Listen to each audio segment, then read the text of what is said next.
জয়গুরু বন্ধুরা, আমার চ্যানেলে বিটুইস কিচেনে আপনাদের সবাইকে স্বাগত। আজ আমি আপনাদের রান্না করে দেখাবো শাপলার তরকারি, চিংড়ি মাছ দিয়ে শাপলার তরকারি। এখানে দেখুন আমি শাপলাটাকে সুন্দর করে বেছে ধুয়ে রেখে দিয়েছি। এভাবে কিন্তু মাঝারি সাইজ ছোটো ছোটো করে একটু ভাঙবেন, তবে কিন্তু শাপলার তরকারি খুব সুন্দর হবে। বড় বড় করে যদি সাইজ করা হয় দেখতেও ভালো লাগে না, তো খেতেও ভালো লাগে না।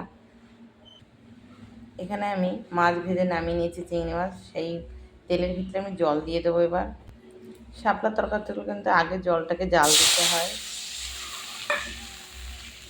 লবণ হলুদ দিয়ে আগে ঝোলে জাল হবে। এক বাটি জলই দিতে হবে, কারণ শাপলায় জল বেরিয়ে যায়, তাই শাপলায় কম জল দিয়ে এবার লবণ হলুদ দেবো। শাপলাটা এবার ঝোলে জাল হবে। আমি দিয়ে দেবো হলুদ, আমি দিয়ে দেবো মতন লবণ। এবার ঝোলে সুন্দর করে একটু টকবগে যে ফুটবে, জাল হবে, আমি শাপলা দিয়ে দেবো। দেখুন ঝোলে জাল হচ্ছে, আমি দিয়ে দেবো এই যে কাঁচা লঙ্কা চিড়েছি, কাঁচা লঙ্কা চিরা দিয়ে দিচ্ছি।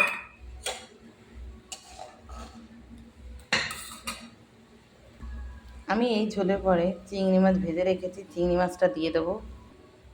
এখানে যে চিংড়ি মাছ ভেজে রেখেছি, এই চিংড়ি মাছ দিয়ে দেবো। আমি চিংড়ি মাছগুলো দিয়ে দিয়েছি।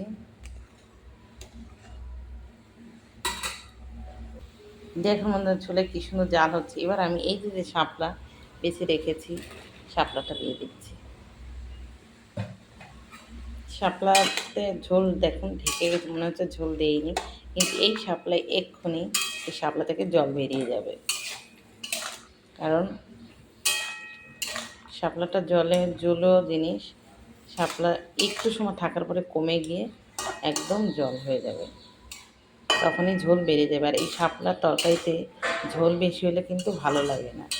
চিংড়ি মাছের সাইজ ছোটো তো, তাই চিংড়ি মাছটা দেখা যাচ্ছে না, তো এক্ষুনি কমে যাবে। দেখুন দেখুন সব শাপলা দেখেছেন কী সুন্দর ঝোলের শাপলা এক হয়ে গেছে। এবার আমি নামিয়ে নেব, ফোড়ন দেব। আমি কড়া বসিয়ে দিয়েছি, তেলও দিয়েছি কড়াতে। এবার দিয়ে দেবো আমি রাঁধুনি ফোড়ন।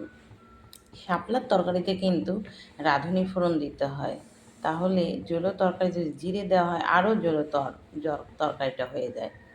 তো এখানে রাঁধুনি দেবো আমি। তেল গরম হয়ে গেছে, এবার আমি দিয়ে দিচ্ছি দেখুন রাঁধুনি ফোড়ন।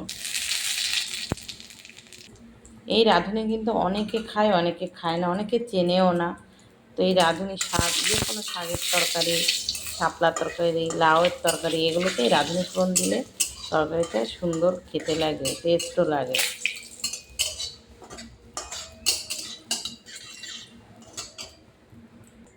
এবার আমি তরকারি দিয়ে দেবো।